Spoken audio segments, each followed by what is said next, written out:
오늘은 이제 예수님처럼 낮아지기라는 이제 제목으로 말씀을 전하기로 원하는데요. 한 주간 이제 아내 없이 자유를 이제 만끽하면서 살았습니다. 인영이도 이제 일본에 가서 밥할 일도 없어가지고 좀 편하게 이제 지내고 있는 것 같아요.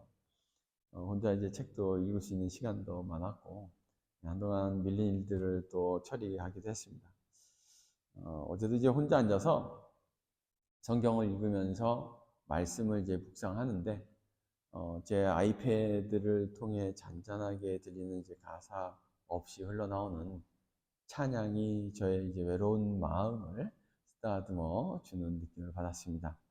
그러면서 이제 예수님께서 수건을 두르고 제자들의 발을 씻기는 장소에 들어가 주님의 따뜻한 온기와 숨기를 느끼고 있는 제자들의 마음을 생각해 보았습니다. 그 따뜻한 섬김의 손길이 지금 이 시대를 살고 있는 저와 여러분에게 오히려 더 필요하지 않나라는 생각이 들면서 잠시 모든 것을 멈추고 기도해 보았습니다. 그 따뜻한 손길을 이제 저만 느끼게 하지 마시고 우리 성도들에게도 느낄 수 있게 역사해 달라고 간구하며 또 오늘 말씀을 준비하게 되었습니다. 이 시간 우리 모두가 정말 낮은 곳에 오셔서 우리를 안아주시고 만져주시는 주의 따뜻한 손길을 체험하는 시간이 되기를 바랍니다. 우리가 예수님처럼 낮아질 수 있나라는 생각을 제가 일주일간 하면서 많은 생각이 들었습니다. 그런데 그 중에 하나는 우리 모두는 높이 오르고 성공을 하기 위해 살아가는데 예수님처럼 이웃을 섬기고 사랑하기 위해 정말 낮은 곳으로 갈 수 있고 종의 모습을 가질 수 있을까라는 생각을 해보았습니다. 우리의 관심은 이웃이 아닌 우리 자신의 만족과 목표 달성 그리고 꿈을 이루기 위한 길을 찾는 것입니다. 이렇게 우리의 인간적인 상태가 변화되어 예수님처럼 낮아진 모습을 가지고 살면서 이웃을 섬기고 사랑하면서 살아간다면 우리 모두가 주님께 칭찬을 받는 자로 살아가는 인생이 될 줄로 믿습니다. 저는 이제 성경을 읽고 말씀을 묵상하고 성경 공부나 설교를 듣는 것이 우리가 하나님의 영광을 위해 무엇을 하기 위한 것이라고 생각하지는 않습니다. 기도도 그렇죠. 주어진 사역을 감당할 수 있도록 우리의 마음을 준비하고 매일 씨앗을 심는 것이라고 믿습니다. 옥토밭에서 씨앗이 썩고 새싹이 나서 결실을 잘할 수 있다고 주님께서도 말씀하셨지만 때로 성령의 역사는 굳어있는 땅과 같은 우리의 마음에 씨앗이 떨어져 썩어 뿌리를 내리면서 그 뿌리가 땅을 파고들어 결실할 수 있는 나무가 될 수 있다는 믿음도 가져봅니다. 성령의 역사는 자연의 이 순리를 초월해서 일어나기도 하기 때문에 그렇게 믿습니다. 오늘 말씀과 같은 세족식은 늘 들어왔고 목사님들의 반복적인 설교들로 익숙한 말씀일 것입니다.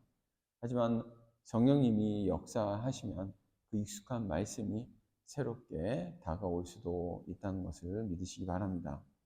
그래서 그 성령의 역사가 여러분을 변화시키고 이 땅에서 이제 걸어가는 여러분의 평범한 일생 길이 그 일생 길에서 주님께 영광을 돌리고 주님의 칭찬을 받는 경험을 하게 될 줄로 믿습니다.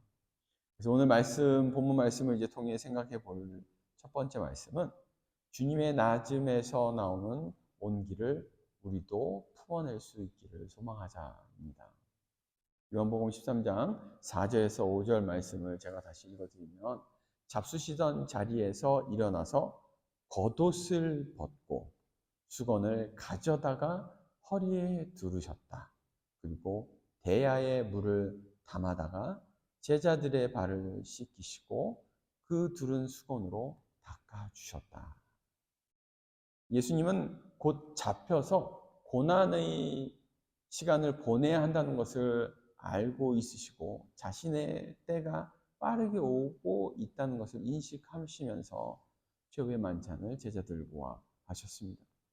그리고 인간이 가질 수 있는 그 두려운 마음을 가지고 계셨던 주님은 음식을 먹는 자리에서 일어나셔서 대야에 이제 물을 담아 제자들의 이제 발을 물로 닦으시고 허리에 두른 수건으로 말려 주셨습니다. 베드로가 의문을 품고 질문을 하기 전까지 제자들은 조용히 주님을 이렇게 주님의 그 섬김을 받고 있었습니다. 그들이 이제 있었던 그 공간은 주님의 행동에 대한 궁금증으로 가득했을 것입니다. 보통 자신들이 이제 스스로 발을 닦던지 종들이 이제 발을 닦아 주었기 때문에 제자들도 그동안 예수님의 발을 물로 닦아주지 않았을 것입니다. 그래서 예수님의 행동이 더 이해되지 않았을 겁니다. 남의 더러운 발을 만지고 씻음으로 자신이 오히려 또 부정하게 되는 것을 전혀 마다하지 않으시고 예수님은 그들의 발을 씻어 주셨습니다. 예수님과 이제 마지막으로 함께하는 식사인지 몰랐던 제자들은 이제 아무것도 모른 채 예수님에게 자신들의 이제 발을 내밀었던 것입니다. 무언가 특별한 교훈을 가르치실 것 같은 느낌이 이제 분명히 있었을 거고요. 어쩌면 제자들은 선생이고 주님이신 예수님께서 종의 위치에서 자신들을 섬기는 것을 보고 감동을 받았을 것입니다. 이 엄숙한 분위기에 당시 가장 낮은 모습으로 제자들을 섬기는 예수님을 보면서 겸손과 섬김의 자세를 분명히 배웠을 것입니다. 그러면서 예수님의 말씀도 기억이 났을 거예요. 우리 마태복음 11장 26절 다 같이 읽어볼까요? 시작. 나는 마음이 온유하고 겸손하니 나의 멍에를 메고 내게 배우라. 예수님께서 겸손을 가르치시고 사랑을 보여주시기 위한 것이라고 이제 생각을 하고 제자들은 자신들의 이제 발을 내밀었을 겁니다. 지금 우리가 살고 있는 이 시대의 이제 세족식은 이미 우리가 어떤 것인지 알고 있고 어떤 의미를 부여해야 하는지 알고 행동을 합니다. 하지만 아무것도 모르고 있었던 제자들은 예수님의 손이 자신들의 발을 닦을 때 느낀 주님의 사랑과 그 섬김을 통해 큰 감동이 있었을 거라고 믿습니다. 보통 이 스킨십을 통해 마음이 전해지게 되죠. 주님의 마음을 말로 표현하지 않으셔도 제자들은 충분히 느끼는 순간이었고 주님의 사랑을 느끼는 순간이었고 시간이었을 겁니다. 예수님처럼 낮아지는 것은 이 형식적으로 행동하는 것에 있지 않습니다. 의무적으로 행하는 것에서 섬김과 사랑이 느껴질 수 없습니다. 반복적인 예식으로 서로의 사랑을 느낄 수 없습니다. 그냥 행사일 뿐입니다. 예수님처럼 낮아지는 것은 자신의 그 가까운 미래에 고난이 올 것을 알고 있어도 겸손히 이웃을 섬기고 사랑하는 것입니다. 그것은 우리의 이득을 계산하고 우리의 수고를 예상하여 계획에 따라 행하는 것이 아닙니다. 어떤 어려움 속에서도 주어진 사명을 기억하고 감당하는 것이죠. 수건을 두르고 물을 가지고 와서 제자들의 발을 만지고 닦아주시는 주님의 그 시간과 그 공간에서 발생하는 그 분위기를 상상해 보았습니다. 우리가 말씀을 통해 그 공간에 들어간다면 우리의 발을 내밀어 주님께서 우리의 발을 만져주시는 것을 상상해 볼 수 있습니다. 그래서 저도 이제 어제 혼자 책상에 앉아 온유하고 종과 같이 겸손히 섬기는 주님의 손에 저희 발을 내민다는 이 상상을 해 보았습니다. 제 마음이 그 주님의 따뜻함이 제 마음에 그 주님의 따뜻함이 채워지는 것을 느껴보았습니다. 그 온기는 저에게 힘이 되고 능력이 될 거라 믿음이 생기더라고요. 그리고 이제 설교 준비를 위해 어제 늦은 저녁에 책상에 이제 앉아 있는데 슬픔과 낙심이 가득한 굉장히 늦은 시간에 이제 성도의 전화를 받게 되었습니다. 제가 해줄 수 있는 것은 단지 전화로 따뜻한 음성으로 대화를 해주는 것뿐이었습니다. 성도의 이야기를 들어주고 그 마음을 이해해주는 시간을 가지고 그 성도와 가정을 위해 기도해 주었습니다. 통화를 끝내고 아무것도 해줄 수 없는 상황 속에 있을 때 저의 마음속에 더 간절함이 이렇게 나와서 기도하게 되는 것을 경험하였습니다. 안타깝고 사랑하는 마음을 전화를 그렇게 걸어온 성도에게 다 표현해 줄 수 없었지만 그 마음을 주님께 드리는 기도의 시간을 오히려 깊이 있게 가질 수 있었습니다. 단지 저의 진실함을 누구도 알아줄 수는 없지만 주님께서 받아주시고 저의 기도에 응답해 주실 것을 믿을 뿐입니다. 그런 기도의 시간을 가지고 나서 다시 말씀으로 이제 돌아갈 때 오늘 본문 말씀을 통해 주님의 온기를 느끼고 제자들을 향한 사랑을 조금은 더 이해를 할 수 있게 되었습니다. 그리고 이런 이해가 저에게도 새로운 힘이 되어 사랑의 온기를 나도 더 품어내는 사람이 되어야겠다는 이제 다짐이 저는 경험을 하게 되었는데요. 사랑하는 성도 여러분들도 주님과 같이 사랑의 온기를 품어내는 삶을 살겠다는 마음이 더욱더 생기기를 바랍니다. 우리가 두 번째로 생각해 볼 것은요. 우리 자신의 낮음을 통해 하나님의 역사가 일어나기를 소망하자입니다. 6절에서 10절 말씀을 다 같이 한번 교독해 볼까요? 제가 먼저 읽겠습니다. 시몬 베드로의 차례가 되었다. 이때에 베드로가 예수께 말하였다. 주님께서 내 발을 씻기시렵니까? 예, 교독해 주세요.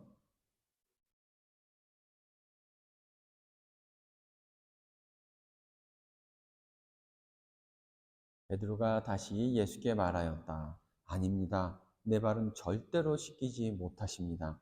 예수께서 그에게 말씀하셨다.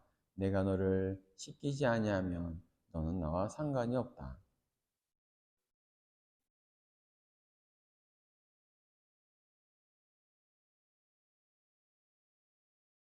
다 같이 읽겠습니다. 예수께서 그에게 말씀하셨다. 이미 목욕한 사람은 온몸이 깨끗하니 발밖에는 더 씻을 필요가 없다.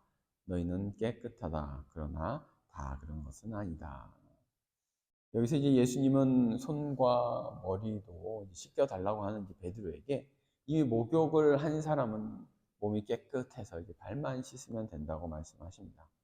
이것은 이제 예수님이 베드로가 씻겨달라는 것을 거절한 것은 아닙니다. 주님이 어떻게 구원을 이루실 것을 말씀하시고자 그렇게 당장 베드로가 이해 못하는 말씀을 하신 것이죠. 그래서 이제 10절을 가지고 십자가의 죽음으로 죄사함을 받은 이렇게 죄사함을 받은 영접한 우리가 세례만 받으면 된다는 의미로 또 믿고 있습니다. 우리가 이것을 이제 회개로 또 의미를 부여할 수 있지만 예식으로 생각할 때 세례의 뜻을 가지고 있다고 이제 보통 주장을 합니다. 근데 오늘 우리에게 중요한 것은 예수님께서 낮은 곳으로 오셔서 이렇게 섬겨주신 점에 대한 것입니다. 하늘 보좌를 떠나 이 땅에 오셔서 성육신이 되셔 섬김을 받기보다 섬기시고 우리 모두에게 본을 보이신 예수님을 우리가 생각할 수 있습니다. 또 목욕을 이미 했다는 것은 십자가에서 이제 흘리시는 보혈의 피로 인해 우리의 죄를 사하신 점을 이제 생각해 볼 수 있는 것입니다. 베드로의 발에 이제 씻어 발을 이제 씻어 주시는 이제 말씀을 이제 잘 보면 주님께서 이제 결국 모든 것을 다 해결해 주시겠다는 것입니다. 우리의 구원을 위해 우리의 어떠한 공로도 없다는 것을 의미하기도 합니다.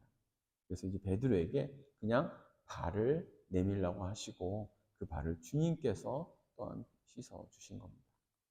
종이 아니시지만 예수님은 종이 되어 제자들의 발을 씻어 주셨듯이 예수님은 죄를 짓지 않았지만 죄인이 되어 십자가에서 죽으심으로 우리의 죄를 사하여 주셨습니다.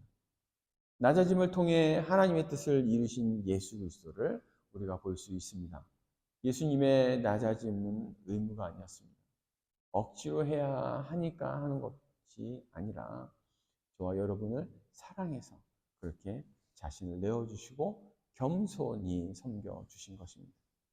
예수님의 섬김과 낮아짐으로 인해 하나님의 역사가 일어나는 것입니다.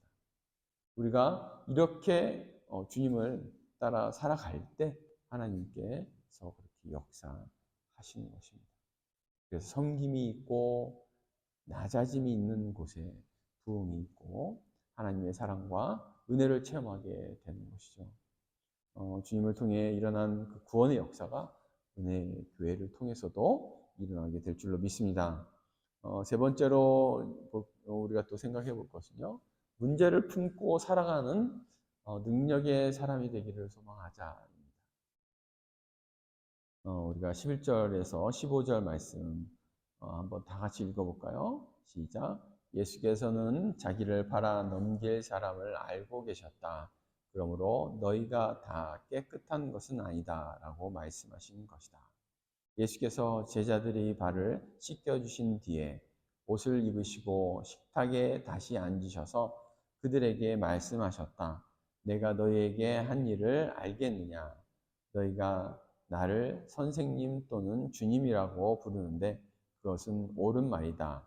내가 사실로 그러하다. 주이며 선생인 내가 너희의 발을 씻겨 주었으니 너희도 서로 남의 발을 씻겨 주어야 한다. 내가 너희에게 한 것과 같이 너희도 이렇게 하라고 내가 본을 보여준 것이다. 우리가 인생을 살아가면서 문제가 없고 어려움이 없는 사람은 아무도 없습니다. 네, 우리가 다 인정할 수 있죠. 여러분들이 가지고 있는 복잡한 문제들이 많이 있을 겁니다. 너무나 고민이 큰데 남들 또 보니까 더 큰 문제가 있어서 참 말도 못 꺼내는 일들도 있을 겁니다. 교회도 마찬가지입니다. 하지만 성령이 함께하는 사람이라면 문제가 있을 때 주님이 도우실 것이라고 또 해결할 것이라는 그런 믿음으로 살아갑니다.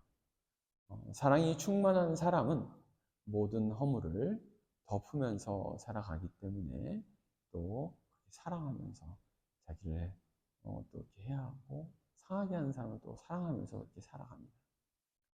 그래서 이제 마음이 상하는 일들이 있어도 그 상한 마음이 남들보다 빠르게 치유되고 회복이 빠르게 되어 그 회복 능력이 더 크죠. 예수님을 보면 자신을 팔 사람과 늘 함께 있으면서 그를 사랑하시는 것입니다. 사역을 하다 보면 방해가 될 수도 있고 다른 제자들에게 영향을 줄 수 있어서 그를 버릴 수도 있었지만 주님은 사랑으로 끝까지 사랑해 주셨습니다. 그리고 최후의 만찬을 하시고 종의 모습으로 그렇게 섬겨 주셨습니다. 결론적으로 예수님은 늘 낮은 곳에서 섬기셨습니다. 낮아지시고 사랑으로 섬기셨습니다. 그런 예수님은 늘 높이 올라가는 것을 우리가 성경을 통해 볼 수 있다는 것입니다. 우리가 늘 느끼게 되는 것이죠. 복음서들을 볼 때 예수님께서 그냥 섬기고 사랑하며 치유하고 먹일 때 사람들은 그를 높이 올리기 시작했습니다. 이분이 혹시 우리가 기다리는 메시아 아닌가라고 생각을 했고 이분이 정말 주님이시다. 그래서 선생님이여라고 외치면서 달려드는 사람도 있었고, 다윗의 자손이여라고 외치며 그렇게 달려드는 사람이 있었습니다. 주님을 높이려는 사람들을 주님은 또 피해 가시기도 하셨고, 예루살렘 성전에 들어가실 때 호산나 하면서 사람 예수님을 찬양하는 것을 우리가 볼 수 있습니다. 거의 왕대접을 받았죠. 예수님께서 낮아지심으로 높임을 받았는데, 그런 예수님을 유대인들은 이 예수님이 높아지는 명성을 정말 죽이기 위해 음모를 꾸미고 그를 잡게 되었던 것입니다. 세상을 보면 명성이 이제 높아진 사람들을 깔보는 일들이 많이 있습니다. 지난주에 참 상상도 하지 못했던 일이 한국에서 일어났죠. 네, 너무나 자랑스러웠는데요. 정말 감동을 많이 받았어요. 한강 작가님이 노벨 문학상을 받았다고 발표가 났습니다. 한강 작가분은 이 책을 번역한 스미스 분은 한국 문학은 봄을 참고다라고 이렇게 말을 하더라고요. 야, 참 대단하다 하는 생각이 들었어요. 앞으로 더 한국이 좀 더 대단해지지 않을까 그런 생각이 들었는데, 근데 이제 뭐 노벨 문학상을 받는다고 이렇게 발표가 난 후에 막 배 아픈 사람들이 얼마나 많은지. 네. 정말 일단 작품을 또 깔아뭉개는 분들이 많이 있더라고요. 일단 뭔가 이렇게 좀 안 좋게 얘기하고 비판은 하기 시작하더라고요. 또 이제 작가들은 이 자신들도 기회가 있다고 생각을 하기도 하고, 내가 이 번역가만 만나면 나도 저렇게 될 수 있다라는 참 엉뚱한 이야기를 하는 그런 분들도 있습니다. 그러면서 이제 한강 작가의 그 능력치를 깎아내리는 것을 이제 좀 보았는데요. 여러분이 높이 올라가면 세상이 좋아할 것 같아요? 전혀 아닙니다. 네.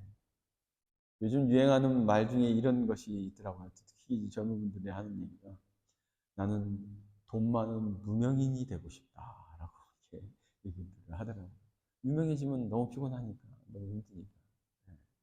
돈 많이 벌고 싶은데 유명하지 않은 돈 많은 사람이 되고 싶다라고 이렇게 하는 게 유행이더라고요. 모든 이들이 문제를 가지고 살아갑니다.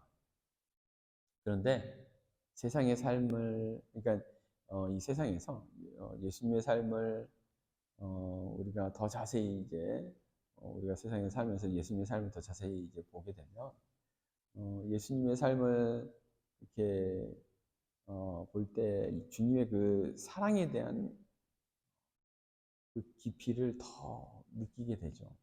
사랑을 더 깊이 있게 느끼고 주님을 이렇게 따라서 주님의 사랑을 하기를 소망하는 사람들이 우리가 되어가고 또 소망하면서 그렇게 살아갑니다. 그래서 예수님처럼 오늘 말씀, 마지막 말씀처럼 우리가 잘 보면 문제가 있지만 그냥 그걸 품고 살아가요. 그걸 막 이렇게 없애고 막 문제가 되니까 이 사람을 다 치워버리고 없애고 단절하고 관계를 끊고 이러지 않고 그냥 그 사랑, 예수님의 사랑은 그냥 그 문제를 그냥 가지고 그냥 그걸 품고 그냥 살아가요. 왜냐하면 문제지만 그게 문제가 되지 않는 그런 느낌을 가지고 이렇게 살아가는 거죠. 여러분 안에 예수님의 그 사랑의 온기가 있다면 그것이 바로 여러분이 살아갈 수 있는 능력이 될 줄 믿습니다. 주님의 사랑이 가득하여 늘 낮아지고 겸손히 이웃을 사랑하고 섬기는 저와 여러분이 되기를 바라요.